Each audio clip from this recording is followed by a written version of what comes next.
Hello everyone. आज हम discuss करने वाले हैं टाइम, स्पीड और डिस्टेंस के बारे में। अगर हम बात करें समय, दूरी और चाल की, तो सबसे पहले बात करें चाल की, क्योंकि इस टॉपिक के अंदर सबसे मेन जो चीज़ है वो चाल ही है आपकी। स्पीड, हिंदी में कहते हैं इसको चाल या गति। क्या होती है स्पीड?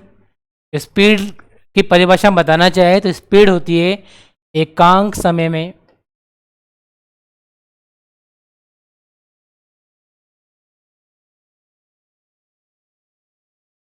तय दूरी, कि इकाई समय में जो जितनी डिस्टेंस ट्रेवल कर रहा है उसी को हम चाल कहते हैं। इंग्लिश में कहना चाहे तो उसको डिस्टेंस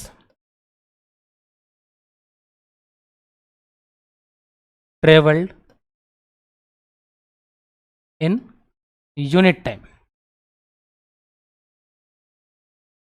कोई आपसे पूछे चाल क्या होती है तो चाल का मतलब क्या होता है? इकाई समय में तय की गई दूरी को चाल कहते हैं। जैसे मान लो एक पर्सन है ए, जो 12 घंटे में 240 किलोमीटर की डिस्टेंस तय करता है। आपसे पूछेगा बता उसकी चाल क्या होगी? क्या बोला गया है कि 12 घंटे में 240 किलोमीटर गया। हमने बोला समय को इकाई कर दो। समय को इकाई कैसे करना है? इस 12 को एक कर दे, तो ये 12 को हमें इधर भेजना पड़ेगा और ये मल्टीप्लाई में तो डिवाइड में आ जाएगा।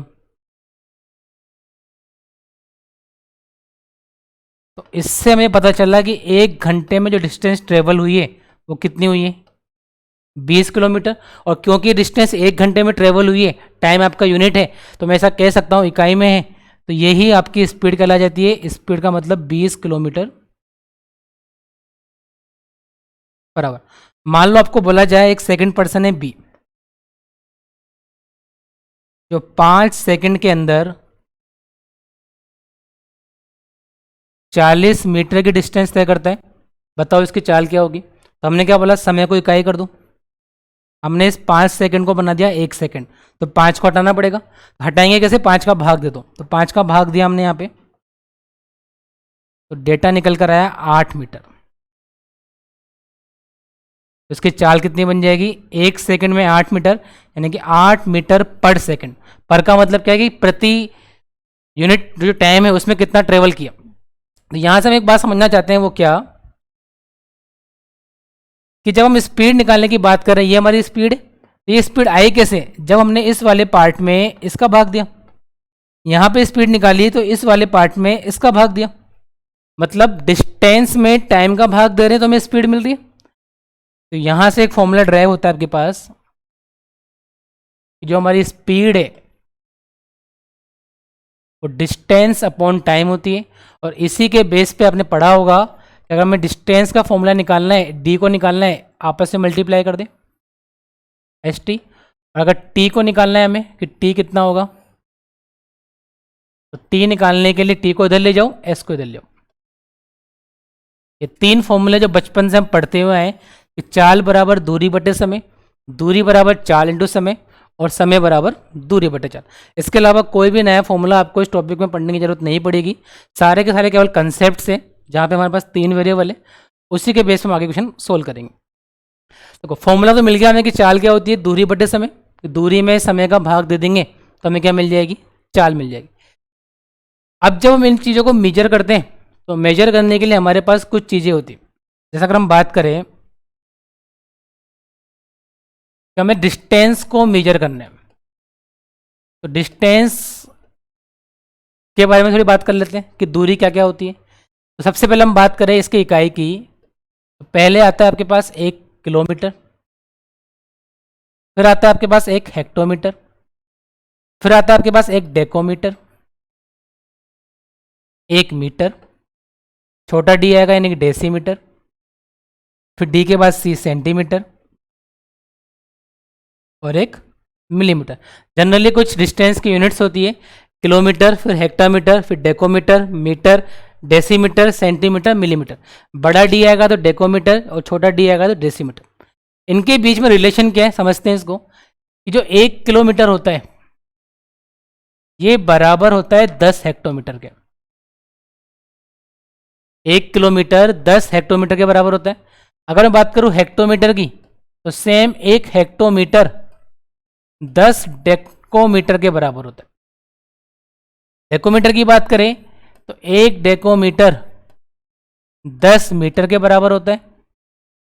1 मीटर 10 डेसीमीटर के बराबर होता है। 1 डेसीमीटर 10 सेंटीमीटर के बराबर होता है। और 1 सेंटीमीटर 10 मिलीमीटर के बराबर होता है। ये इनके बीच में आपस का रिलेशन है। क्या रिलेशन है कि किलोमीटर से अगर हम हेक्टोमीटर में जाना है तो 10 से मल्टीप्लाई करना पड़ेगा, हेक्टोमीटर से डेकोमीटर में जाना है तो फिर 10 से मल्टीप्लाई करना पड़ेगा। मतलब हर एक स्टेप में नीचे जाने के लिए क्या करना पड़ रहा है हमें, मल्टीप्लाई बाय 10। अगर हमें किलोमीटर से हेक्टोमीटर में आना है तो 10 से मल्टीप्लाई कर दिया, क्योंकि 1 किलोमीटर में 10 हेक्टोमीटर होता है। आगे और नीचे आना है हेक्टोमीटर से डेकोमीटर में, फिर 10 से मल्टीप्लाई कर देंगे। तो अगर मैं आपसे पूछना चाहूँ कि मुझे बताओ 1 किलोमीटर में कितने मीटर होते हैं, तो आप क्या बोलोगे, किलोमीटर यहाँ पर है, हमें मीटर पे आना है। तो इनके बीच में देखा जाए तो 1 और 2 और 3, हमें 3 बार नीचे आना पड़ेगा। तो 3 बार नीचे आने का मतलब है 3 जीरो लगा दूँ। और आप जानते हैं अच्छी खासे कि 1 किलोमीटर का मतलब 1000 मीटर होता है। अगर मैं आपसे पूछूं बताओ 1 डेसीमीटर के अंदर कितने मिलीमीटर होते हैं, छोटा डी आएगा तो डेसीमीटर है, बड़ा डी आएगा तो डेकोमीटर है। तो हमने बोला डेसीमीटर से मिलीमीटर पे आना है, तो 2 जने आ रहे हैं बीच में, डेसीमीटर और सेंटीमीटर, तो क्या करोगे, 2 जीरो लगा देंगे। इसका मतलब क्या हुआ, अगर हम ऊपर से नीचे आते जाएंगे तो जितना नीचे आ रहे हैं उसको उतनी 10 की पावर से मल्टीप्लाई कर दो या उतनी जीरो लगा दो। आ रहा है समझ में। अगर मैं इसके उल्टे की बात करूं कि मान लो आपको ऊपर जाना है 1 मीटर से, हमें ये बताना है कि 1 मीटर में कितने हेक्टोमीटर होंगे। तो अगर हम ऊपर की तरफ जाएंगे तो ऊपर की तरफ जाने के लिए आपको क्या करना है, डिवाइड करना है। अगर हम नीचे आ रहे हैं तो ठीक, और ऊपर जा रहे हैं तो डिवाइड कर देंगे सेम, जितनी बार ऊपर जा रहे हैं उतनी पावर 10 से। जैसे हमें मीटर से हेक्टोमीटर में आना है, तो आपका मीटर यहाँ पर है, हेक्टोमीटर यहाँ पर है, कितने जने आ रहे हैं बीच में, 2। तो अगर 2 जने बीच में आ रहे हैं तो डिवाइड कर दो 10 की पावर 2 से, तो कितना मिल जाएगा, 1/100 हेक्टोमीटर। अगर मैं आपसे पूछता कि बताओ 1 सेंटीमीटर में कितने डेसीमीटर होते हैं, तो सेंटीमीटर से डेसीमीटर ऊपर जाना है, एक बार ऊपर जाना है, तो केवल किसका भाग दे देंगे। तो हमें याद रखना है कि पहले किलोमीटर आता है, फिर हेक्टोमीटर, डेकोमीटर, फिर मीटर, फिर डेसीमीटर, फिर सेंटीमीटर, फिर मीटर। एक दो बार आप कॉपी में लिखेंगे, इसको ऑटोमेटिकली आपको याद हो जाएगा। बढ़े आगे इसमें देखो, कुछ यूनिट्स को कन्वर्ट करके देखते हैं हम लोग। मैंने बोला आपको कि 20 किलोमीटर को कन्वर्ट करो सेंटीमीटर के अंदर, कि 20 किलोमीटर में कितने सेंटीमीटर होंगे।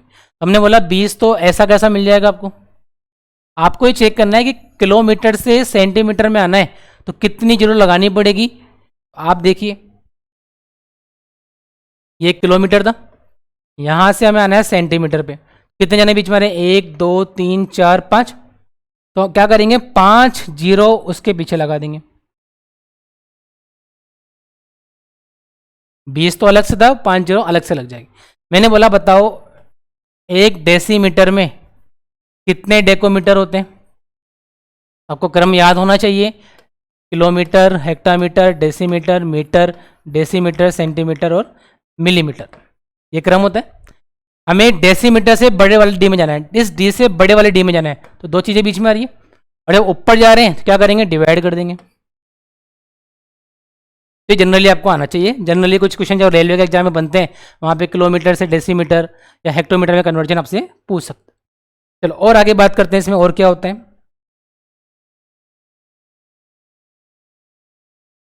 हम डिस्टेंस की बात कर रहे हैं, एक 2-3 चीज़ें और होती है, गज होता है,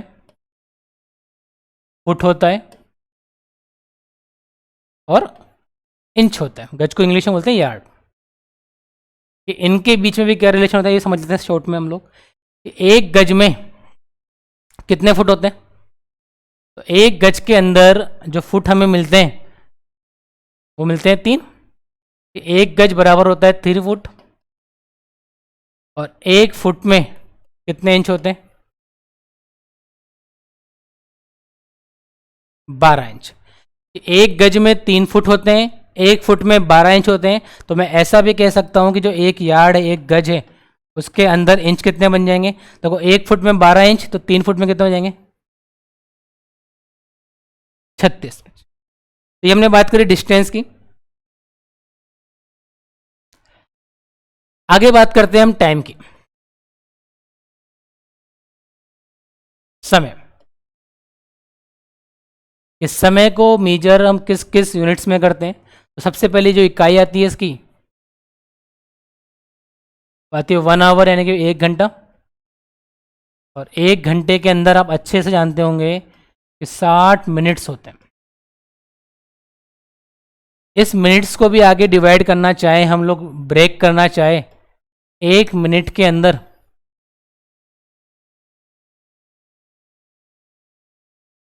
60 सेकंड होते हैं। तो सेम जो हमने डिस्टेंस में बात करी, वहां पे हम 10 के मल्टीपल्स में आ रहे थे। यहाँ पे अगर आपको आवर से मिनट्स में आना है तो किसका मल्टीपल किया आपने? 60 का। मिनट से सेकंड में आना है तो फिर 60 का मल्टीपल किया। मतलब मैं ऐसा कह सकता हूं, अगर मुझे 1 आवर से सीधा सेकंड में आना है तो 2 बार मल्टीप्लाई करना पड़ेगा। जब 60 को 2 बार मल्टीप्लाई करोगे तो डेटा निकल कर आ जाएगा 3600 सेकंड। उल्टी बात करें इसकी, कि मान लो आपको 1 सेकंड में बताना है कितने घंटे होते हैं, तो उल्टा कर दो उसको। सेकंड से आवर में आ रहे हैं, नीचे से ऊपर जा रहे हैं, तो डिवाइड करना पड़ेगा। अच्छा, अगर आपसे पूछा जाए बताओ 1 सेकंड में कितने मिनट होते हैं, तो सेकंड से मिनट केवल एक बार आना है आपको।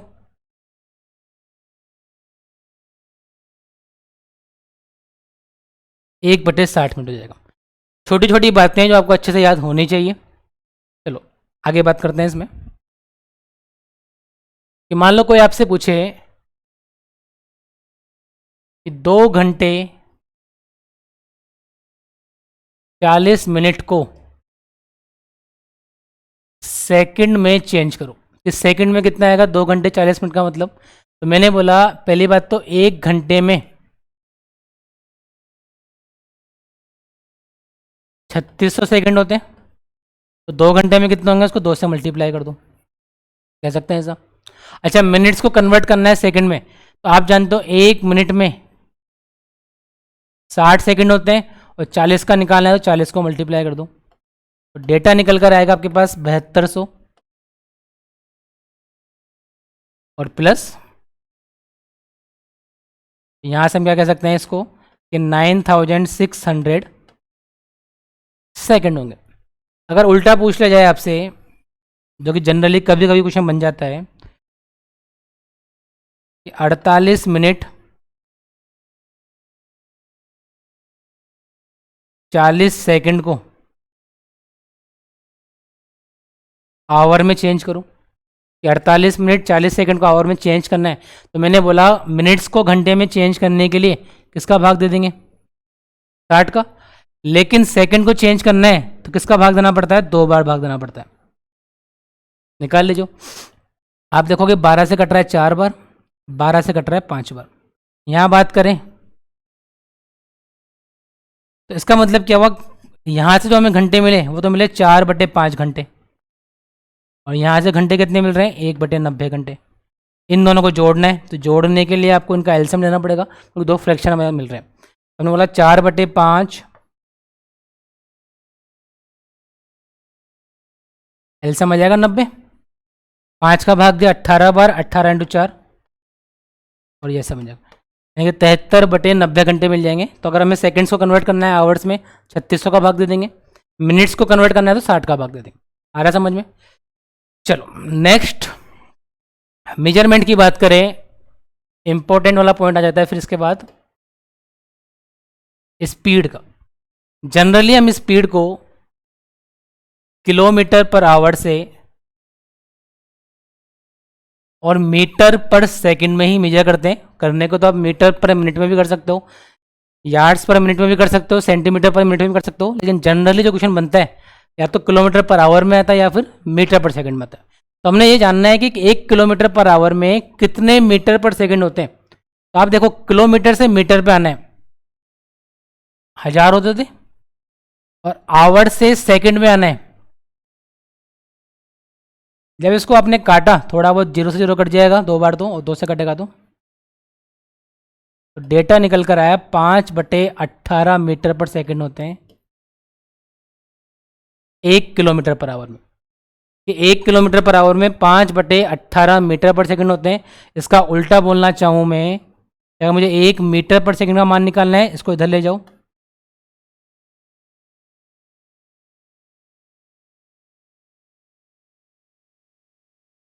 तो दो चीज़ें में मिलती है कि किलोमीटर से मीटर में आना है तो 5/18 से मल्टीप्लाई कर दो, मीटर से किलोमीटर में जाना है तो 18/5 से मल्टीप्लाई कर दो। अब कन्फ्यूजन क्या होता है कि कब किससे मल्टीप्लाई करना है, मैं याद नहीं रह पाता। तो उसके लिए हम एक बात समझते हैं कि जो इसमें अंश वाला जो पार्ट है, अंश यानी ऊपर वाला पार्ट, ये छोटा है, तो इसको हम एक नाम दे देते हैं छोटा फ्रैक्शन, जिससे आपको ये ईजिली समझ में आ जाएगा। ऐसे यहाँ पे अंश का मान बड़ा है तो वैल्यू बड़ी मिलेगी, तो इसको हम एक नाम दे दिया बड़ा फ्रैक्शन। अगर मान लो मुझे किलोमीटर से मीटर पर सेकंड में आना है, पहली बात तो किलोमीटर से मीटर में आना है, तो हम बड़े से छोटे की तरफ आ रहे हैं, और जब छोटे की तरफ आएंगे तो आप किससे मल्टीप्लाई करोगे? सिंपल सी बात है, किससे?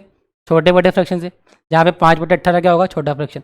अगर मान लो मुझे मीटर से किलोमीटर में जाना है, तो हम छोटे से बड़े की तरफ जा रहे हैं, यानी वैल्यू को बड़ा करना है, और जब वैल्यू को बड़ा करना है तो हम किससे मल्टीप्लाई कर देंगे? बड़े फ्रैक्शन से। हो जाएगा आपको याद। दूसरा आप क्या समझ सकते हो, जैसे मैंने आपको बोला कि बताओ 10 मीटर पर सेकंड को कन्वर्ट करो किलोमीटर पर आवर में, तो मैंने बोला मीटर पर सेकंड से किलोमीटर में आना है, और किलोमीटर में आना है, किलोमीटर बड़ा होता है तो बड़ी वैल्यू से मल्टीप्लाई कर दो। तो डेटा मिला आपको 36।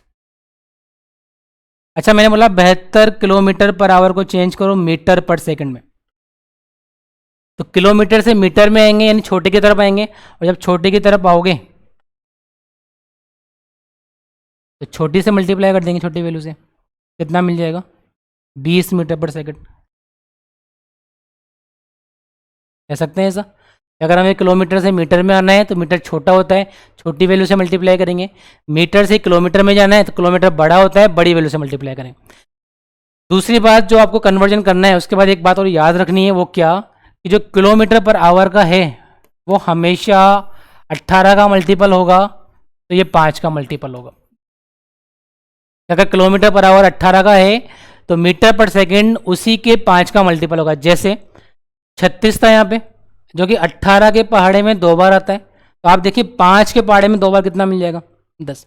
यहाँ पे 72 था, जो कि 18 के पहाड़े में 4 बार आता है, तो यहाँ पे कितना मिलेगा? 5 × 4। ऐसे अगर मैं आपसे पूछना चाहूँ, बताओ 30 मीटर पर सेकंड को चेंज करो किलोमीटर पर आवर में, तो जरूरत नहीं है आप इस तरह मल्टीप्लाई करें। आप क्या बोलेंगे? ये 5 के पहाड़े में 6 बार आता है, तो 18 का पहाड़ा 6 बार बोल लो। अच्छा, मैंने बोला 90 का बताओ कितना होगा, तो 90 18 के पहाड़े में 5 बार आता है, तो 5 के पहाड़े में कितनी बार लोगे? ये चीज़ आपको जनरली याद रखनी। चलो बड़े इसमें आगे एक एग्जाम्पल से समझते हैं इस टॉपिक को। जब हम स्टार्टिंग कर रहे हैं तो कि मान लो एक व्यक्ति ने 250 मीटर की डिस्टेंस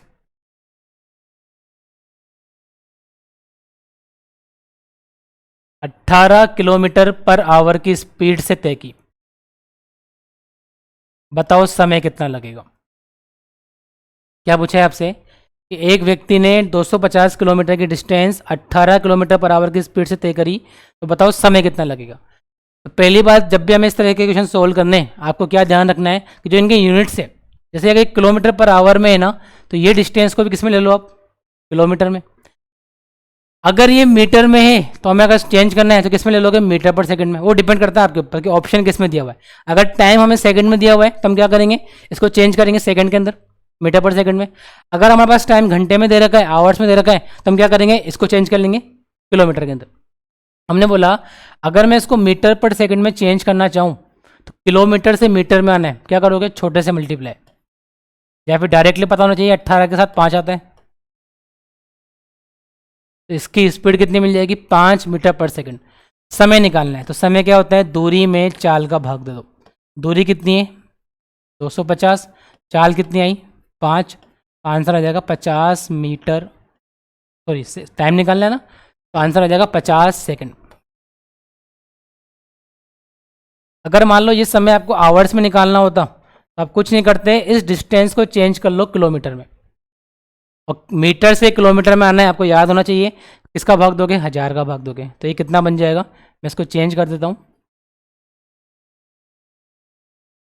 आपको समय मिलेगा फिर 0.25 किलोमीटर में, इसका भाग दे दो, इसको हटाओगे डिवाइड में क्या आ जाएगा 20, 25 से काटा आपने, तो आपका जो टाइम लगने वाला है वो लगेगा 1/72 आवर।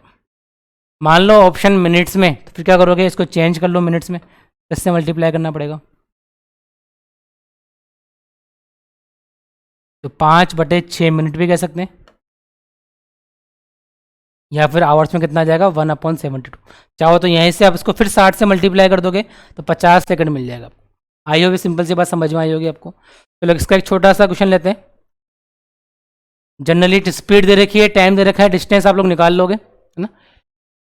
देखिए क्वेश्चन क्या बोल रहा है आपको,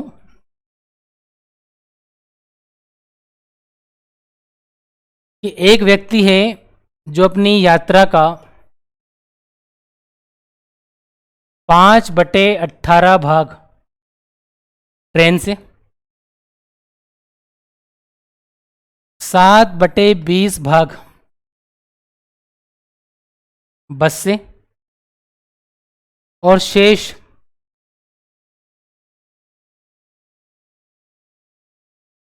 1330 मीटर की दूरी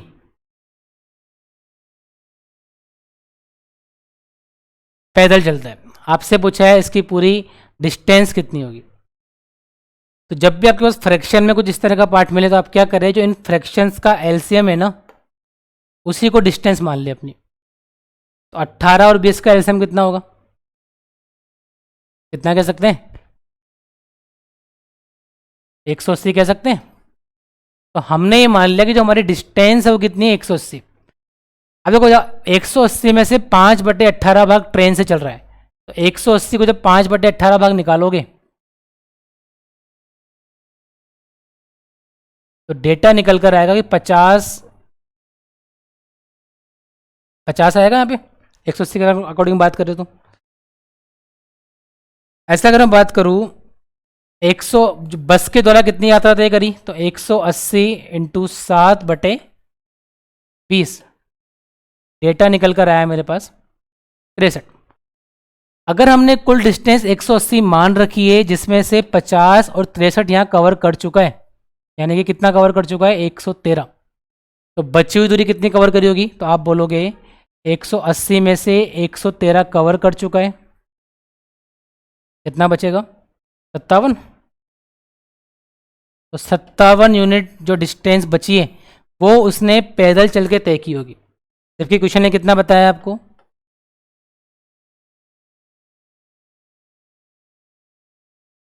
गुन्नीस का पहाड़ा अगर आपको आता हो तो 3 बार कटेगा, और ये गुन्नीस के पहाड़े में कितनी बार आता है, कितनी बार आएगा, तो 3 की वैल्यू 70,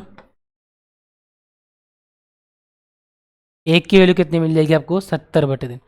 प्रॉब्लम क्या है, हमसे पूछा क्या है इसने कि दूरी कितनी है, तो दूरी हमने मानी कितनी थी 180।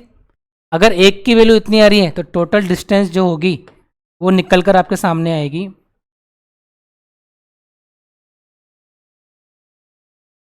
4200 मीटर, क्योंकि डेटा हमारे पास मीटर में। तो जब भी आपके पास पार्ट में क्वेश्चन आएगा कि डिस्टेंस का इतना भाग ट्रेवल किया है, तो कुछ नहीं करना आपको, जो डिवाइड वाला पार्ट आ रहा है उसका एलसीएम को डिस्टेंस मान लो। आप 180 भी मान सकते हो, 360 भी मान सकते हो, जो डेटा से कट जाए, ठीक है। चलो आगे बढ़ते हैं इसके अंदर, एक कंसेप्ट की बात करते हैं इसके अंदर। तो कि जनरल एवरेज स्पीड की। एक मिनट, पिछले वाले क्वेश्चन को देख लेते हैं वापस से, कुछ करेक्शन तो नहीं था। 57 से काटा हमने इसको, तो 19 से काटेंगे 3 बार, तो 19 के पार्ट में 7 बार आता है ना। अच्छा, डिफरेंस की बात करें 113, 67 आएगा, तो कटेगा थोड़ी 50, 63। तो मिस्टेक तो नहीं कर दिया हमने। 18 से 10 5 50, 9 7 63, 113 आएगा। हाँ, यहाँ पे 67 आना चाहिए, थोड़ा सा मिस्टेक कर दिया हमने। और यहाँ पे 67 का अकॉर्डिंग डाटा अलग से आएगा ना, इसको चेक कर लेना आप, कटेगा नहीं फिर, है ना कुछ नहीं। चलिए नेक्स्ट हम बात कर रहे थे एवरेज स्पीड की।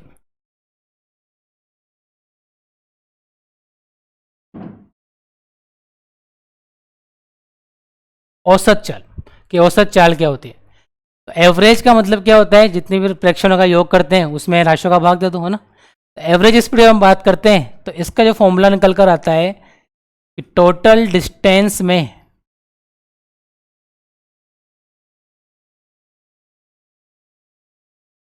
टोटल टाइम का भाग दे दो, वो क्या कहलाएगा आपका औसत चाल। कि जितनी दूरी तय करिए उसमें किसका भाग दे दो, जितना समय हमें लगा। जैसे मैंने आपको बोला यहाँ पर कुछ स्पीड ले लेते हैं हम लोग, कुछ डिस्टेंस ले लेते हैं और कुछ टाइम ले लेते हैं। कि एक व्यक्ति 20 किलोमीटर पर आवर की स्पीड से 40 किलोमीटर की दूरी तय करते हैं, तथा 60 किलोमीटर की दूरी 30 किलोमीटर पर आवर की स्पीड से तय करते हैं। बताओ पूरी यात्रा के दौरान उसकी औसत चाल कितनी होगी। क्वेश्चन ने क्या बोला, एक व्यक्ति 20 की स्पीड से 40 किलोमीटर जा रहा है और 30 की स्पीड से 60 जा रहा है, बताओ औसत चाल क्या होगी। औसत चाल निकालने के लिए आपको क्या चीज़ चाहिए, आपको चाहिए कुल दूरी कितनी है और कुल समय कितना है। तो मैंने बोला दूरी तो पता है मुझे कुल कितनी है, ये 40 और ये 60, मिल गई दूरी।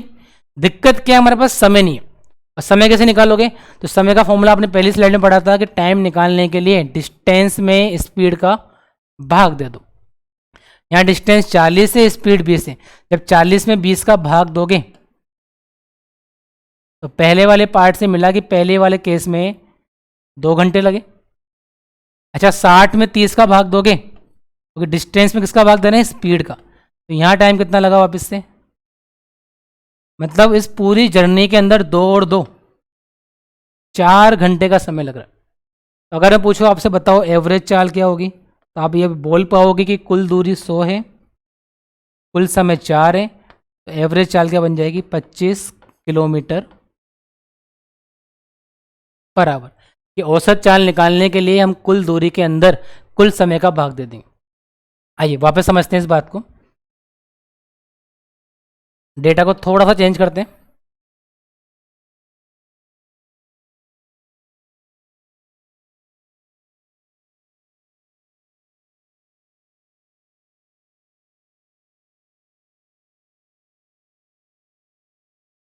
हमने बोला स्पीड जो है पहले वाले केस में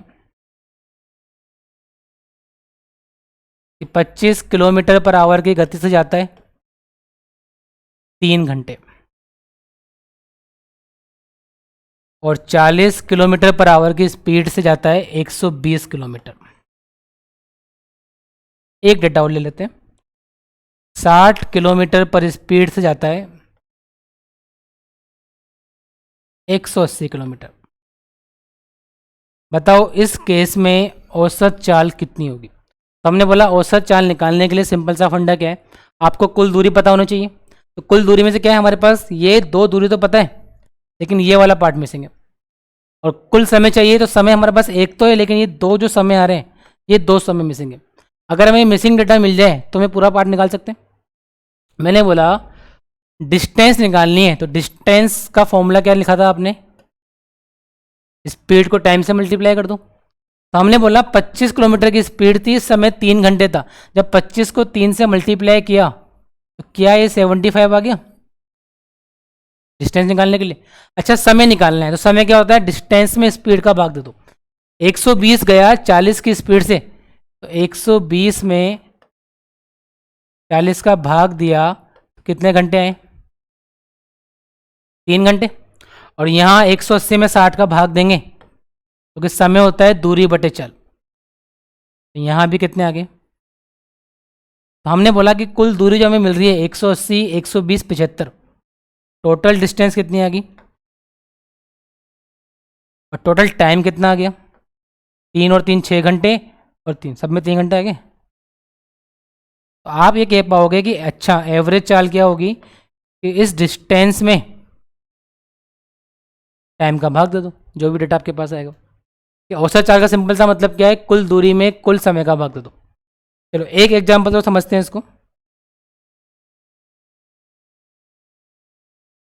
ये आपके पास स्पीड है, ये आपके पास डिस्टेंस है, और ये आपके पास टाइम है। क्वेश्चन ने बोला है स्पीड जो है वो 15 मीटर पर सेकंड है, समय दे रखा है आपको 2 घंटे गया, ठीक है। अगली बार स्पीड 40 किलोमीटर पर आवर है, डिस्टेंस दे रखी है 160 किलोमीटर। अच्छा, और यहाँ दे रखा है आपको 280 किलोमीटर गया 7 घंटे में। बताओ इसकी औसत चाल कितनी होगी। तो हमने बोला औसत चाल के लिए आपको क्या चीज़ चाहिए, औसत चाल के लिए हमें कुल दूरी चाहिए और कुल समय चाहिए। स्पीड ना भी हो तो भी काम चल जाएगा, औसत चाल निकालने के लिए स्पीड का रोल नहीं है। किसका रोल है, कुल दूरी का और कुल समय का। तो कुल दूरी में से 2 दूरी हमारे पास है, ये वाली दूरी नहीं है, और ये डेटा हमारे पास है, ये डेटा हमारे पास है, इसको निकाल सकते हैं। जो हमें ये बात ध्यान रखनी है, वो क्या ध्यान रखनी है कि जो इनकी यूनिट्स है ना वो सेम होनी चाहिए। जैसे अगर हम बात कर रहे हैं टाइम की आवर्स में, तो स्पीड को आपको किलोमीटर पर आवर में लेना होगा। अगर हम बात कर रहे हैं स्पीड की मीटर पर सेकंड में, तो फिर टाइम सेकंड में होना चाहिए, तभी हम इसको आराम से निकाल पाएंगे। हमने बोला ये पूरा का पूरा पार्ट किलोमीटर चल रहा है, 1 घंटे में चल रहा है, तो केवल इस वाले पार्ट को कन्वर्ट कर ले किसमें, किलोमीटर पर आवर में। तो आप जानते हो ये 15 है, 5 के पहाड़े में 3 बार आता है, तो किलोमीटर में जाने के लिए आपको 18 का पहाड़ा बोलना पड़ेगा।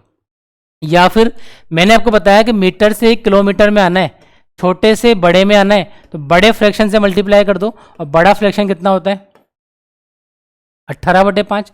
यानी इसको ये इक्विवेलेंट कह सकते हैं हम 54 किलोमीटर पर आवर के कह सकते हैं। क्या, चलो डिस्टेंस निकालते हैं। डिस्टेंस क्या होती है, स्पीड मल्टीप्लाई बाय टाइम, तो 54 को 2 से मल्टीप्लाई कर दो, 108 किलोमीटर मिल जाएगा। अच्छा, यहाँ समय निकालना है, तो समय क्या होता है, डिस्टेंस में स्पीड का भाग दे दो। डिस्टेंस 160 है, स्पीड 40 है, 4 घंटे मिल जाएंगे। तीसरे वाले पार्ट में डिस्टेंस दे रखी है, टाइम दे रखा है, जरूरत नहीं कि फालतू में स्पीड को निकालो क्योंकि इसका रोल ही नहीं है। तो कुल डिस्टेंस कितनी होगी, तो आप देखोगे 280, 160, 440 और 108, और कुल टाइम कितना हो गया, 7 और 4 11 और 2। अगर हमसे पूछा जाए बताओ एवरेज चाल क्या होगी, तो आप सिंपल सा इस डिस्टेंस के अंदर इसका भाग दे देंगे। तो हमने क्या बात करी कि एवरेज चाल क्या होती है, कुल दूरी में कुल समय का भाग दे दो, तो आपको क्या मिल जाएगी, एवरेज चाल मिल जाएगी। चलो एक एग्जांपल समझते हैं लास्ट इसका, फिर आगे बढ़ेंगे इसके नेक्स्ट केस पे जो आपको ट्राई करना है। क्वेश्चन ये बोल रहा है आपको कि व्यक्ति जो है स्टार्टिंग में 2 घंटे टाइम दे रखा है, स्पीड दे रखी है आपको कि 50 किलोमीटर पर आवर की स्पीड से जाता है। डिस्टेंस के बारे में बात नहीं करी। उसके बाद अगले 1 घंटे में 15 मीटर पर सेकंड की रफ्तार से जाता है, और लास्ट के 3 घंटे 20 किलोमीटर पर आवर की रफ्तार से जाता है। बताओ इसकी औसत चाल कितनी होगी।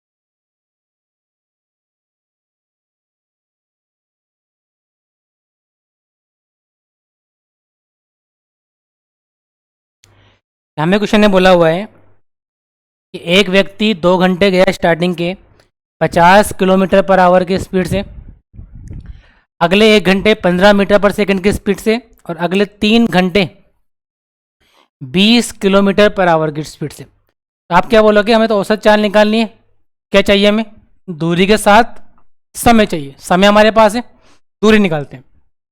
दूरी क्या होती है, स्पीड को टाइम से मल्टीप्लाई कर दो। मैंने बोला 50 की स्पीड, समय 2 घंटे, कितना बन जाएगा डिस्टेंस, बन जाएगा। अच्छा, सेकंड वाले पार्ट में क्या दिक्कत आ रही है, ये मीटर पर सेकंड में आ रहा है, हमारे पास किलोमीटर पर आवर में। तो अभी निकाला था आपने इसको, 5 के पाड़े में 3 बार है, तो 18 के पाड़े में 3 बार कितना आएगा, ऐसा बन जाएगा। अच्छा, इसकी दूरी कितनी आएगी, 1 × 54, सेम आ जाएगा। और लास्ट वाले पार्ट की बात करें, सिंपल सा है, 3 × 20। तो हमारे पास जो कुल दूरी आई 100, 54 और 60, कितना बन गया, 214। समय जो हमारे पास आया 3, 2 और 1, 6। तो आपकी जो एवरेज चाल होगी वो क्या बन जाएगी, इस दूरी के अंदर इस समय का भाग दे दो, तो किलोमीटर पर आवर में मिल जाएगा आपको। 214 में जब 6 का भाग देंगे तो यही हमारी एवरेज चाल होगी। चलिए बढ़े आगे। तो औसत चाल निकालने के लिए आपको क्या करना है, आप में कि कुल दूरी में कुल समय का भाग दे देंगे। चलिए, क्वेश्चन ये बोल रहा है आपको कि एक कार जो है वो अपनी दूरी का 30% भाग 20 किलोमीटर पर आवर की स्पीड से तय करती है। 60% भाग दूरी का, डिस्टेंस की बात कर रहे हैं, 40 किलोमीटर पर आवर की गति से तय करती है, और शेष जो भाग बचा इसका, उसको वो तय कर रही है 10 किलोमीटर पर आवर की स्पीड से। आपसे पूछा है बताओ औसत चाल कितनी होगी। क्या हुआ, इस बार हमें दूरी नहीं दी, लेकिन दूरी को पार्ट्स में डिवाइड कर दिया, कितने परसेंट भाग ट्रेवल किया, फिर 60 किया, फिर शेष किया। तो सबसे पहली बात तो ये कि शेष जो होगा कितना होगा, 360 के बाद, तो साइड में लिख लें हम लोग, डिस्टेंस की बात कर रहे हैं। अब इस वाले केस में आपको डिस्टेंस माननी पड़ेगी, तो डिस्टेंस क्या माने, आप 100 भी मान सकते हो, लेकिन डिस्टेंस एक ऐसी मानो जिसको कि आप इससे डिवाइड कर सको। कारण वो हमें समय निकालना है, और समय क्या होता है, डिस्टेंस में स्पीड का भाग दे लें। तो हमने बोला कि हम ये मान लेते हैं, एज्यूम कर लेते हैं कि 20 और 40 से जो कट जाएगा डेटा 40 हो जाएगा, तो हम इसको 400 मान लेते हैं। 200 भी मान सकते हो वैसे तो। हमने मान लिया कि डिस्टेंस कितनी है, 400 किलोमीटर। अगर डिस्टेंस को 400 माना है तो 400 का 30% भाग कितना होगा, 10%, 40, और 3 से मल्टीप्लाई कर दोगे तो 120 किलोमीटर। अच्छा, 60% भाग कितना होगा, तो बचा हुआ कितना मिल जाएगा, 10%। अब देखो, आपको डिस्टेंस मिल गई, आपको स्पीड मिल गई, तो आप क्या टाइम निकाल सकते हो। और टाइम क्या होता है, डिस्टेंस में स्पीड का भाग दे दो। 120 किलोमीटर की डिस्टेंस 20 की स्पीड से जा रहा है, तो समय कितना लगेगा, 6 घंटे। 240 किलोमीटर की डिस्टेंस 40 की स्पीड से जा रहा है, तो समय लगेगा 6 घंटे। और 40 किलोमीटर की डिस्टेंस 10 की स्पीड से जा रहा है, तो समय कितना लगेगा। हमें बोला है कुल दूरी कितनी है, तो कुल दूरी आएगी 400। चाहो तो वहाँ से ले सकते हो, या फिर इन तीनों को जोड़ लो। और कुल समय कितना है, 6 और 6 12 और 4, तो आपकी एवरेज स्पीड बन जाएगी, कुल दूरी में कुल समय का भाग दे दो, यही आपकी एवरेज स्पीड है। कभी कभी क्वेश्चन क्या होता है, कंफ्यूज करने के लिए डेटा इसमें देता है, और आपको ऑप्शन जो देता है वो देता है मीटर पर सेकंड में। तो कुछ नहीं करना, जो आपका आंसर आया है किलोमीटर पर आवर में, उसको हम कन्वर्ट कर लेंगे मीटर पर सेकंड में। किससे, किलोमीटर से मीटर में आ रहे हो तो छोटे से मल्टीप्लाई कर देंगे। ठीक है, आगे बढ़े। ये छोटा सा कंसेप्ट था एवरेज चाल का। अब एवरेज चाल के अंदर एक वेरिएंट आता है, या एक टाइप और सब टाइप बनता है इसका, कि अगर मान लो आपकी डिस्टेंस फिक्स हो,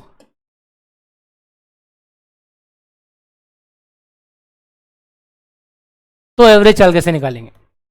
जैसे मान लो मैं क्वेश्चन की बात करें कि एक व्यक्ति ए से बी की तरफ गया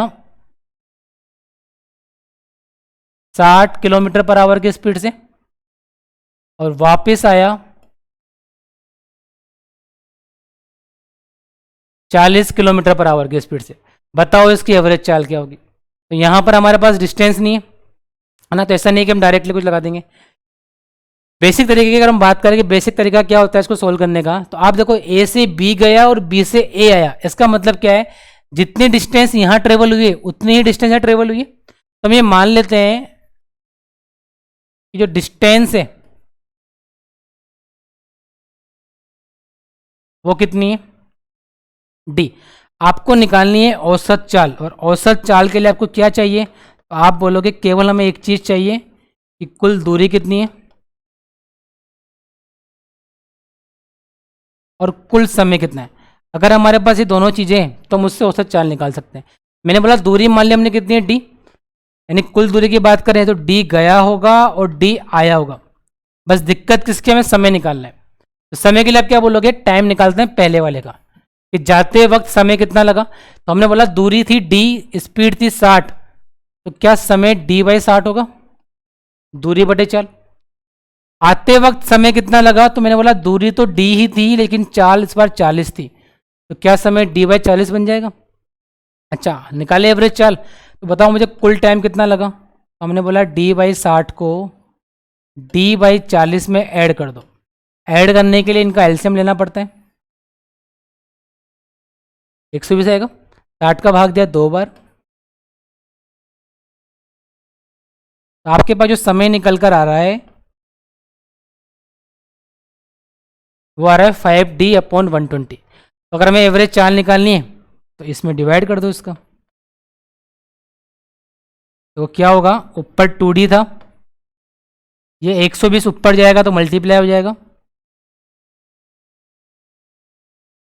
डी से डी कैंसिल, इससे कट जाएगा,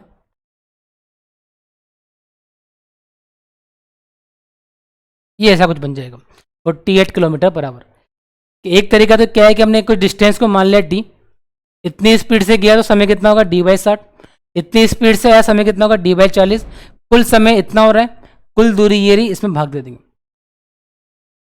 सेकंड चीज जो आपको इसमें अप्लाई करनी है, ये तो था बेसिक कंसेप्ट कि पहली स्पीड आपको दे रखी है कि वो 60 की स्पीड से गया,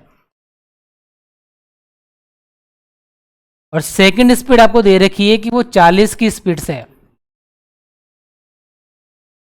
और क्वेश्चन ने क्या बोला है, डिस्टेंस फिक्स है कि ए से बी गया और बी से ए आया, यही है डिस्टेंस फिक्स है। जब डिस्टेंस फिक्स ही है तो हम इस डिस्टेंस को डी क्यों माने, हम इस डिस्टेंस को अपने अकॉर्डिंग कुछ भी इजी सी वैल्यू मान सकते हैं। तो मैंने बोला जब मानना ही है तो हम ये मान लेते हैं ना कि डी बराबर 240 है या डी बराबर 120 है। और 120 पे क्यों मान रहे हैं उसका कारण बताता हूं मैं आपको, ताकि ये डिस्टेंस हम डिवाइड कर सके किससे, टाइम से, और जब वैल्यू कट जाए आपस में। हमने मान लिया डिस्टेंस कितनी है, 120 किलोमीटर। आप देखिए अगर डिस्टेंस फिक्स है, हमें क्या निकालना है, औसत चाल।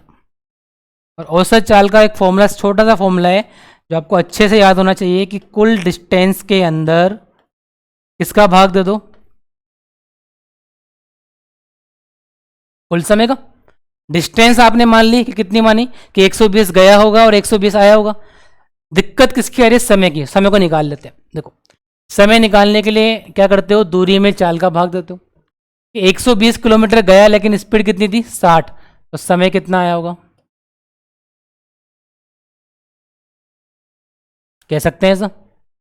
अच्छा 120 किलोमीटर वापस भी आया, इस बार 40 की स्पीड से, तो समय को मैं 120 में 40 का भाग दे दूं, क्या 3 घंटे बोल सकता हूं। तो मैंने बोला मेरे पास कुल डिस्टेंस कितनी होगी, 120 गया 120 आया।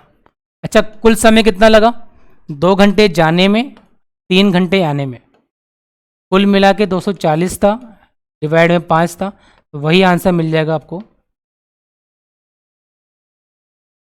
कि हम डी ना मान के डिस्टेंस को एक ऐसी वैल्यू मानेंगे जो स्पीड से कट जाए। स्पीड से कटने वाली वैल्यू क्यों मान रहे हैं, क्योंकि समय निकालने के लिए आपको डिस्टेंस में स्पीड का भाग देना होता है। आप अपने अकॉर्डिंग डिस्टेंस को 100 भी मान सकते हो, लेकिन 120 मानने का फायदा क्या है, ये वैल्यू पॉइंटों में नहीं आएगी। आ रहा समझ में? चलो समझते हैं आगे वापस से। जो कंसेप्ट है वो तो ये होता है कि हम स्पीड के अकॉर्डिंग डिस्टेंस मान ले और वैल्यू को निकाल ले। आप डायरेक्ट फॉर्मूला भी लिख सकते हो उसका, जो अगर जहां पे 2 स्पीड दे रखी है तो वो यूज में ले सकते हो, जो कि ये होता है, सॉरी, एवरेज स्पीड जो होती है वो क्या होती है, अगर सेम डिस्टेंस ट्रेवल कर रहा है तो दोनों की स्पीड का मल्टीपल उसका डबल अपॉन दोनों की स्पीड का योग। जैसे यहाँ पे अगर हम बात करें तो पहली स्पीड 60 थी,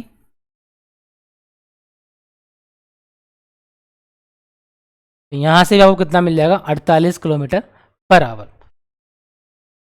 तो एवरेज चाल निकालने के लिए अगर डिस्टेंस फिक्स है तो हम क्या करेंगे, डिस्टेंस को मान लेंगे और उसके अकॉर्डिंग वैल्यू को एलसीएम लेके काट लेंगे।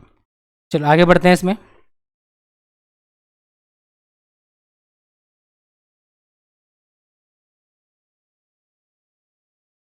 कि मान लो एक व्यक्ति कोटा से जयपुर गया 50 किलोमीटर पर आवर की स्पीड से और रिटर्न आया 60 किलोमीटर पर आवर की स्पीड से। बताओ इसकी औसत चाल कितनी होगी? तो हमने बोला कोटा से जयपुर जा रहा है, इसका मतलब क्या है, और जयपुर से कोटा आ रहा है, मतलब कुल डिस्टेंस क्या है, फिक्स है। और जब डिस्टेंस फिक्स है तो अब डिस्टेंस को अपने अकॉर्डिंग कुछ भी मान सकते हो। पहले तो फॉर्मूले से बात करें तो फॉर्मूले के अकॉर्डिंग 2 इंटू दोनों की चालों का मल्टीपल और दोनों की चालों का योग, ये डायरेक्ट मिल जाएगा आपको अगर दो व्यक्ति दे रखें तो। बेसिक कंसेप्ट की बात करें तो आप क्या बोलोगे, पहली स्पीड 50 है, दूसरी स्पीड 60 है, तो हम ये मान लेते हैं जो कुल डिस्टेंस है 50 और 60 का एलसीएम 300 किलोमीटर है। तो 50 की स्पीड से 300 जाने में समय कितना लगेगा, दूरी में चाल का भाग दे दो, 6 घंटे। अच्छा 60 की स्पीड से 300 किलोमीटर आएगा तो समय कितना लगेगा, और हमें एवरेज चाल निकालनी है तो कुल दूरी, ध्यान रखना है दूरी केवल जाने की है, तो जाने में भी 300 आने में भी 300, कितना हो जाएगा, और कुल समय की बात करें तो जाने में समय 6, आने में समय 5। ये आपका आंसर आ जाएगा, जो यहाँ पर भी आ रहा था डायरेक्टली, कुछ मिस्टेक कर दिया क्या, सही है ना, आते मिल जाएगा 600/11 किलोमीटर पर आवर। चलो ये तो बात हुई 2 पर्सन की। अगर मान लो 3 पर्सन है, एक व्यक्ति एक निश्चित दूरी गया 20 की स्पीड से, आगे फिर निश्चित दूरी गया 20 से आगे 30 की स्पीड से, और ये भी एक निश्चित दूरी गया 40 की स्पीड से। बताओ इस वाले केस में औसत चाल कितनी होगी?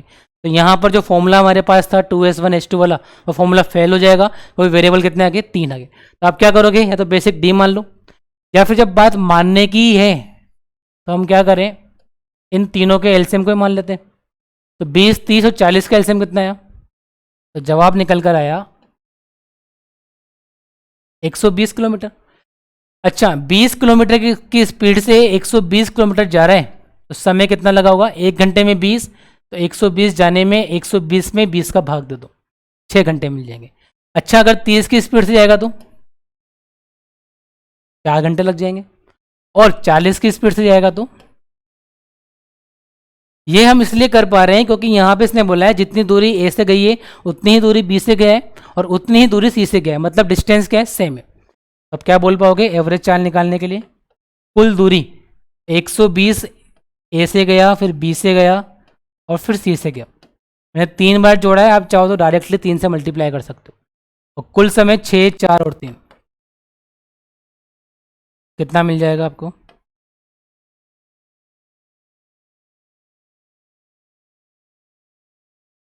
आ रहा है समझ में? चलो इसी कंसेप्ट पे एक क्वेश्चन और समझते हैं इसका, ताकि और अच्छे से समझ में आए। ये क्वेश्चन ने बोला है आपको कि एक वर्गाकार पथ है, मान लेते हैं ऐसा ना, है तो नहीं, लग तो आया तरह है, कि एक वर्गाकार पथ है ABCD, जिसमें क्या हुआ कि यहां पे जो स्पीड थी 10 किलोमीटर पर आवर से गया, यहां पे अपनी स्पीड को बढ़ाया 20 से गया, यहां फिर स्पीड को बढ़ाया 30 से गया, और यहां फिर स्पीड को बढ़ाया 40 से गया। या फिर वो आपको ऐसा भी कह सकते हैं कि एक वर्गाकार पथ में या 100 मीटर की दूरी इतने से तय करी, फिर 100 मीटर इससे गया, फिर 100 मीटर इससे गया। कहने का मीन्स क्या है कि जितनी भी दूरी ट्रेवल करी है ना वो डिस्टेंस सेम है, क्योंकि वर्ग में क्या होता है, चारों भुजा बराबर होती है, ऐसा होता है। यानी जितनी डिस्टेंस AB की है उतनी ही BC की है, उतनी ही CD की और उतनी AD की। अगर डिस्टेंस फिक्स है, मैंने बोला आपके पास 4 स्पीड कौन कौन सी है, पहली 10 है, दूसरी 20 है, तीसरी 30 है, और चौथी कितनी है, 4 स्पीड हमारे पास ये वाली है। तो जब डिस्टेंस फिक्स है तो डिस्टेंस को अपने अकॉर्डिंग कितना मान लो, जो इन सब से कट जाए, 10, 20, 30, 40 से कितना मान सकते हो। तो जवाब निकल कर आया 120। अच्छा, अगर 120 की डिस्टेंस 10 की स्पीड से जाएगा, यानी 120 में 10 का भाग दोगे तो समय 12 घंटे आएगा। अगर 120 की स्पीड 20 से 120 की डिस्टेंस 20 से जाएगा तो 120 में 20 का भाग दिया 6 घंटे आएगा। भाग क्यों दे रहे हैं, क्योंकि समय क्या होता है, दूरी बटे 4। अच्छा, यहाँ पे कितना आएगा, और एवरेज चाल निकालनी है तो सिंपल सा क्या है, दूरी का योग। दूरी कितनी है, 120। 120 यहाँ से यहाँ पे गया, फिर 120 गया, फिर 120 गया, फिर 120 गया, मतलब 120 की दूरी 4 बार तय करिए। अच्छा, समय कितना लगा, पहले लगा 12 घंटे, फिर लगा 6 घंटे, फिर लगा 4 घंटे, फिर लगा 3 घंटे। कुल मिला के अगर हम बात करें तो 480 में डिवाइड करना है 25 को। यही आपकी क्या कहलाएगी, एवरेज चाल कहलाएगी। आई होप ये बात आपको समझ में आई होगी कि औसत चाल निकालने के लिए क्या करना है, अगर कुल दूरी पता है आपको तो कुल समय का भाग दे दो, या फिर अगर हमारे पास डिस्टेंस फिक्स है तो डिस्टेंस को अपने अकॉर्डिंग आप कुछ भी मेजर मान कर सकते हो, D मान सकते हो, 100 मान सकते हो, 500 मान सकते हो, लेकिन माननी कौन सी है, जिससे कि वैल्यू कट जाए, और वो वैल्यू कटते किससे, इन्हीं के एलसीएम से, स्पीड के एलसीएम से। तो जब भी हम बात मानने की होगी हम डिस्टेंस को क्या मानेंगे, स्पीड के मल्टीपल से मानेंगे। बढ़े आगे, चलो।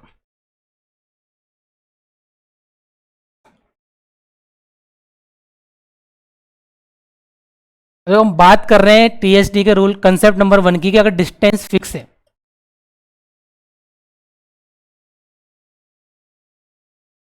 तो अगर डिस्टेंस फिक्स ही है तो एक चीज जो निकल कर आती है सामने, वो क्या, देखो अभी आपने बोला था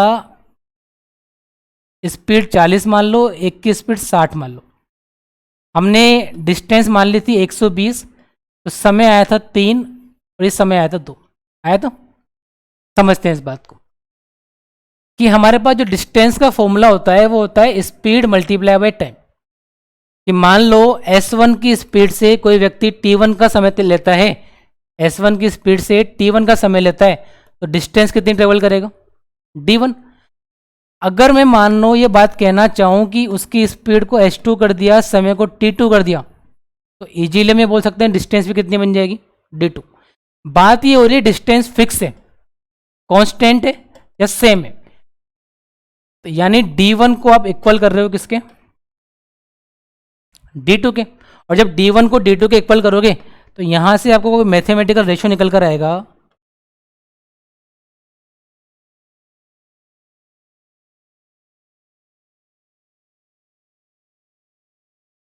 ये वाला S1 अपॉन S2 इक्वल होता है T2 अपॉन T1 के।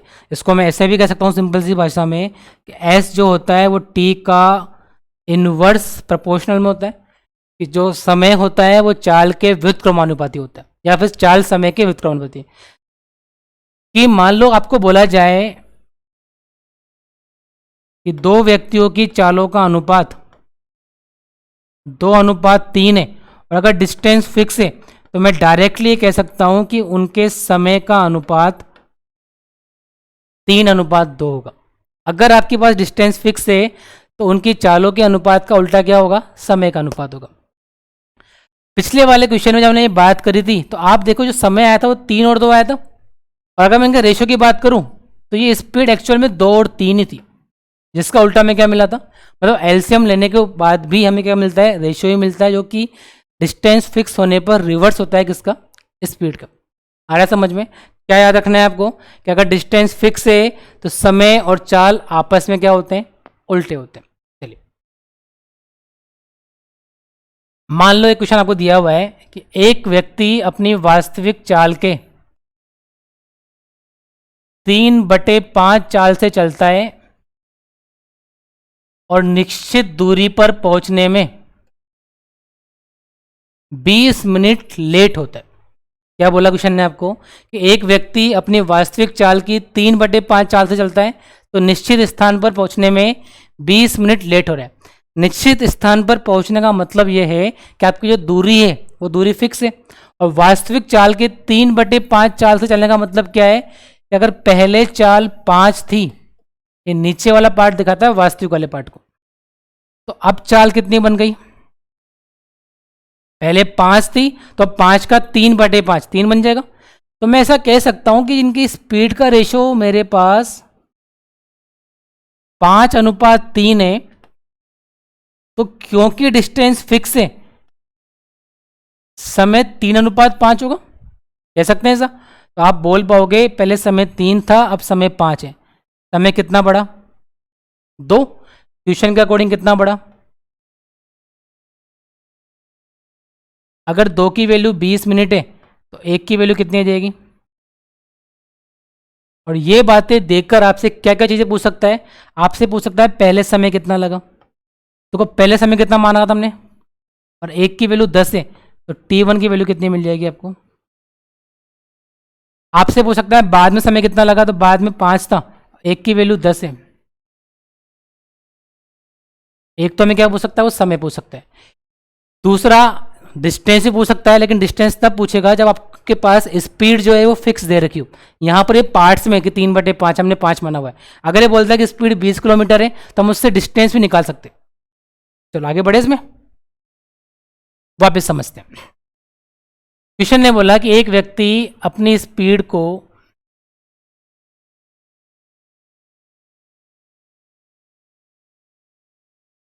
20% बढ़ा देता है, किसको,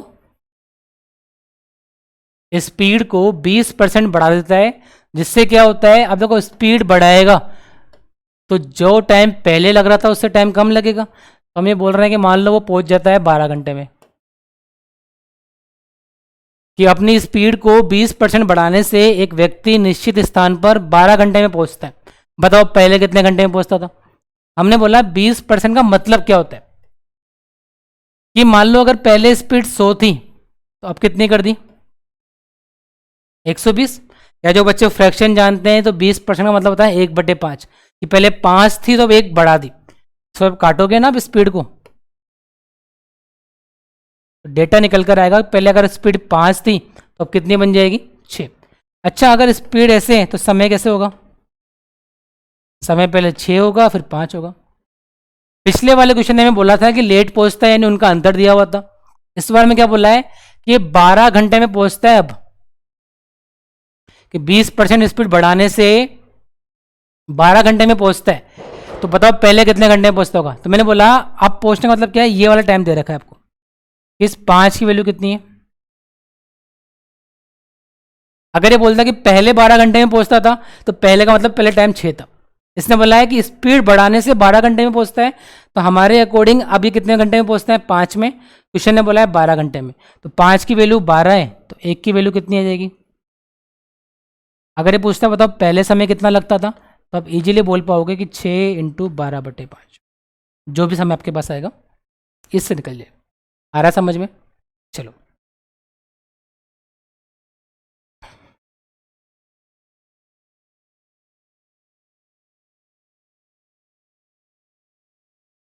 एक छोटा सा कंसेप्ट समझते हैं इसके अंदर हम लोग,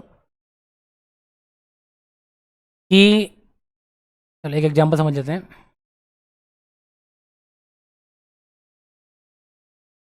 एक पिता है ये डिस्टेंस मान लेते हैं 60 किलोमीटर, और पिता की स्पीड हम मान लेते हैं 10 किलोमीटर पर आवर है, और एक उनका पुत्र है उसकी स्पीड में मान लेते हैं 20 किलोमीटर पर आवर है। डिस्टेंस अगर नहीं भी मानो तो भी काम चल जाएगा। एक मिनट चेंज कर देता हूँ मैं इसको, ठीक है। एक निश्चित पॉइंट पे जाना है एक पिता को और एक पुत्र को। पिता की स्पीड 10 किलोमीटर पर आवर है, पुत्र की स्पीड 20 किलोमीटर पर है। पुत्र क्या होता है, ये पिता के निकलने के 1 घंटे बाद चलना स्टार्ट करता है, और जब पिताजी इस जगह पे पहुंचने वाले होते हैं ये उनसे इस जगह पर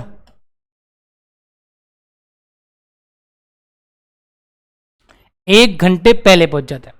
क्या कहना चाह रहा हूं मैं, एक निश्चित दूरी को तय करना है पिता और पुत्र को।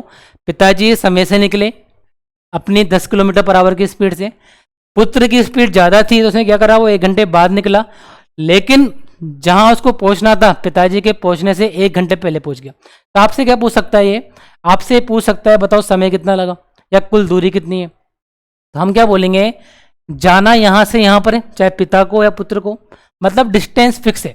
और जब डिस्टेंस फिक्स है तो आप तो केवल स्पीड का रेशियो ले लो।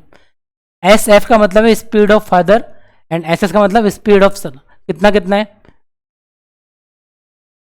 ऐसा बोल सकते हैं, जिसको अगर आप फर्दर ब्रेक करोगे 1:2 मिल जाएगा।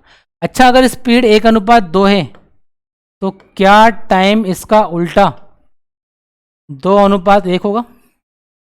मतलब अगर फादर को 2 घंटे लगते हैं तो पुत्र को कितने लगेंगे, 1। तो हमने बोला ये डिफरेंस कितने का है फादर और पुत्र के बीच में, तो डिफरेंस कितने का रहा है, 1 का। और देखा जाए कि यहाँ डिफरेंस कितने का है, तो मान लो पिताजी निकले 10 बजे, ठीक है, और पहुंच रहे हैं 2 बजे, यानी 4 घंटे लिए।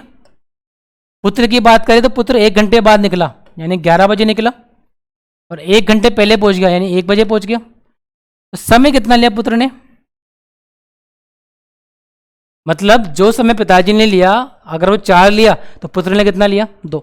मतलब इनके समय के बीच जो अंतर है वो कितने का आ रहा है, 4 - 2। कह सकते हैं ऐसा कि हमारे अकॉर्डिंग पिता और पुत्र का जो अंतर है वो 2 घंटे का है, यहाँ पे कितने का, 1 का। तो अगर 1 की वैल्यू 2 है तो क्या ये 2 की वैल्यू 4 मिल जाएगी और इस 1 की वैल्यू कितनी मिल जाएगी।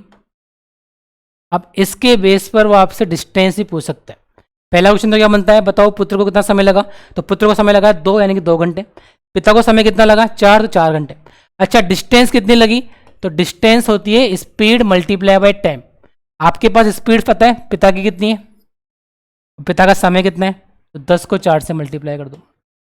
आप कहना चाहो हम तो यहाँ से निकालेंगे, तो पुत्र से निकाल लो, पुत्र की स्पीड 20 है, पुत्र का समय 2 है, तो पुत्र के अकॉर्डिंग कितना बन जाएगा, 20 × दोनों से निकाल लो, दोनों से बातें सेम आएगी। वो क्या आएगी कि 40 किलोमीटर की डिस्टेंस ट्रेवल करिए पिता और पुत्र ने। आ रहा समझ में कि अगर हमारे पास डिस्टेंस फिक्स है तो स्पीड को उल्टा कर देंगे, हमें समय मिल जाएगा, और हमारे अकॉर्डिंग स्पीड 1:2 में थी, समय 2:1 में आया। डिफरेंस पिता और पुत्र का 1 था, हमारे अकॉर्डिंग 2 आ रहा है, इक्वल कर देंगे उसको। चलो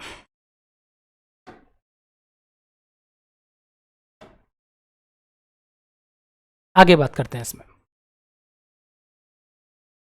कि एक छोटा सा कंसेप्ट और है इसका, फिर इस वीडियो को एंड करेंगे हम आज के पार्ट में।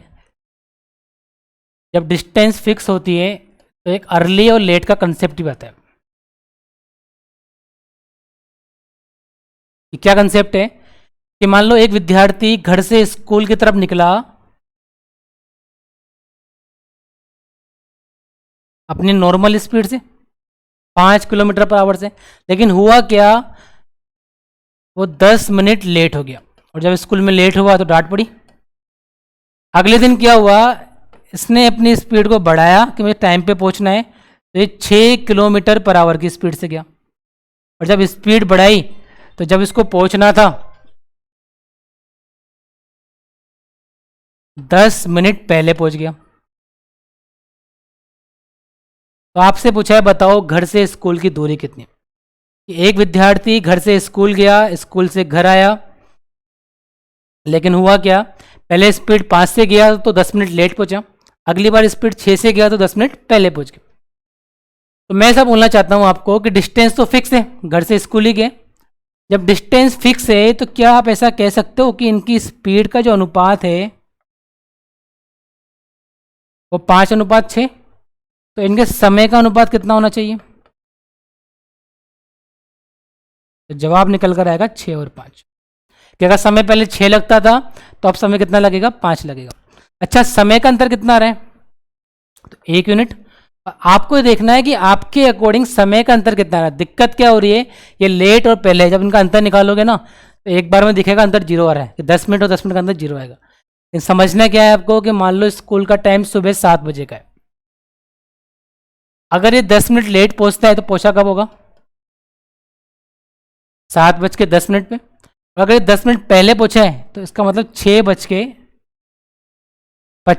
पे पहुंचा होगा। और जब इनके अंतर की बात करेंगे ना, इन दोनों के टाइम के अंतर की, तो जो डिफरेंस आएगा डेल टी, ये एक्चुअल में 20 मिनट का जाएगा। कि जब एक जल्दी पहुंचता है और एक लेट पहुंचता है तो डिफरेंस कैसे निकालोगे आप? कि लेट का मतलब होता है प्लस, जल्दी का मतलब होता है माइनस। तो अब मैंने इनका डिफरेंस निकाला, 10 में से मैंने माइनस किया -10 को, क्योंकि जल्दी पहुंच रहे हैं। तो एक्चुअल में ये माइनस और माइनस प्लस बन जाते हैं। तो डिफरेंस कितने का मिला आपको? 20 मिनट का। तो हमने बोला हमारे अकॉर्डिंग 6 और 5 डिफरेंस एक का है। क्वेश्चन के अकॉर्डिंग डिफरेंस कितने का आ रहे हैं? तो अगर आपसे पूछा जाए बताओ पहले समय कितना लगता था, तो मैं बोलूँगा पहले समय लगता था 6, और एक की वैल्यू 20 मिनट है तो 6 का मतलब 120 मिनट। अच्छा, 5 का मतलब, अगर आपसे पूछा जाए पहले समय कितना लगेगा तो पहले समय लगेगा 120 मिनट, अब समय कितना लगेगा? तब समय लगेगा 100 मिनट। लेकिन दिक्कत क्या है, क्वेश्चन ने तो पूछा है आपसे दूरी कितनी है, और दूरी क्या होती है? Speed multiply by time. तो आप क्या करो, स्पीड को टाइम से मल्टीप्लाई कर दो। अगर इस समय 120 मिनट है जिसको कि आप 2 घंटे बोल सकते हो, तो 2 घंटे कब लग रहे हैं? जब वो 5 की स्पीड से जा रहा है। तो दूरी कितनी होगी? 5 × 2 10। अच्छा, आप चाहो तो इससे भी निकाल सकते हो, भाई ये 6 की स्पीड से गया तो समय कितना लगा? 100 मिनट। 100 मिनट को चेंज कर लो आवर्स में, आवर्स में चेंज करने के लिए 60 का भाग देते हैं, तो यहाँ से भी ये मिल जाएगा।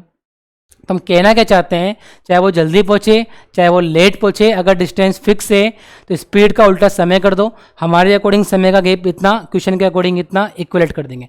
टाइम मिल जाएगा, टाइम से स्पीड को मल्टीप्लाई कर दोगे, क्या मिल जाएगा आपको? डिस्टेंस मिल जाएगी। दूसरा तरीका क्या है, अगर हमें केवल डिस्टेंस ही निकालनी है तो इसका एक डायरेक्ट फॉर्मूला आप याद कर सकते हो।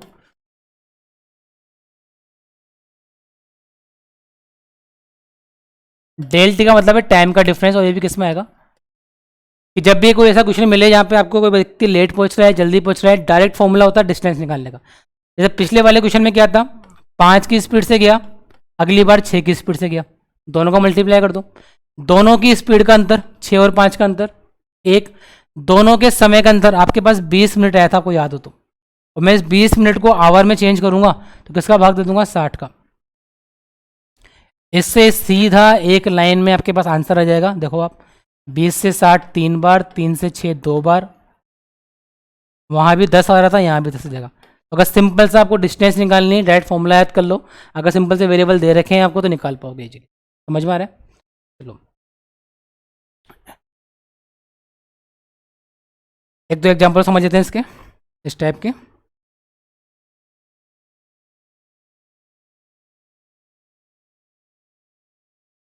एक व्यक्ति 60 किलोमीटर पर आवर की स्पीड से जाता है, 1 घंटे लेट पहुंचता है।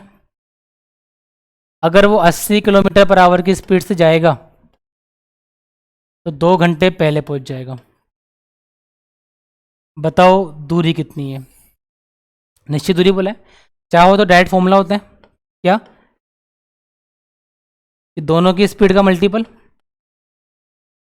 दोनों की स्पीड का डिफरेंस, दोनों के समय का अंतर। समय का अंतर कैसे निकालोगे? एक लेट है और एक पहले, तो क्या होगा? जुड़ जाएगा 3 घंटे। इससे आपको डायरेक्ट डिस्टेंस मिल जाएगी। या फिर आप क्या बोल सकते हो,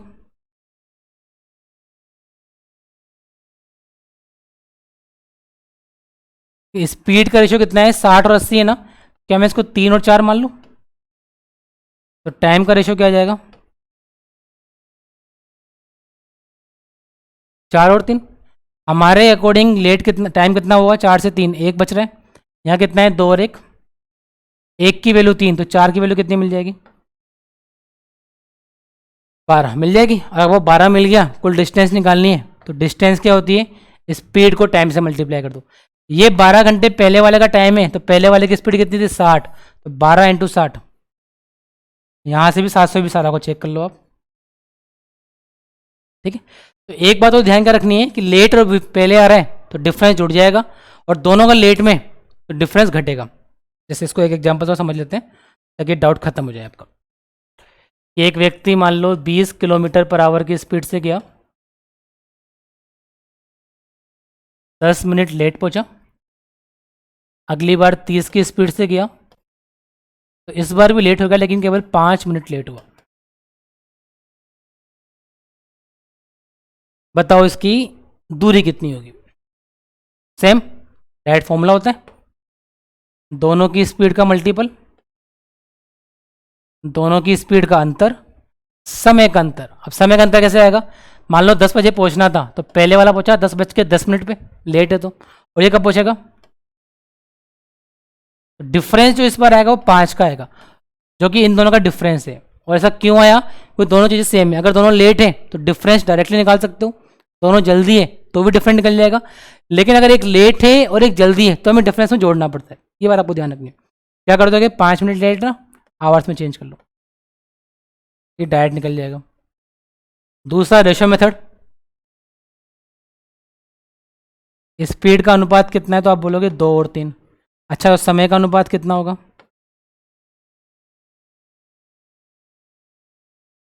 ऐसा बन जाएगा। हमारे अकॉर्डिंग समय का गैप 1, क्वेश्चन के अकॉर्डिंग 5 मिनट, तो यहाँ पे समय कितना लगा, यहाँ समय कितना लगा। अगर आपसे डिस्टेंस पूछी जाएगी तो डिस्टेंस के लिए स्पीड को समय से मल्टीप्लाई कर दोगे। मैंने बोला स्पीड मेरे पास 20 है, समय 20 के लिए पहले वाला आएगा। दिक्कत क्या है, ये मिनट्स में इसको आवर में चेंज कर लो, ये आपका आंसर बन जाएगा, ठीक है। आई होप ये बात आपको समझ में आई होगी कि डिस्टेंस सेम होने पे स्पीड का उल्टा हो जाता है टाइम। नेक्स्ट पार्ट में हम डिस्कस करेंगे इसी से रिलेटेड कुछ और क्वेश्चन है, जहाँ पे इसको हम आगे और डिस्कस करेंगे further. Thank you so much, मिलते हैं नेक्स्ट पार्ट में।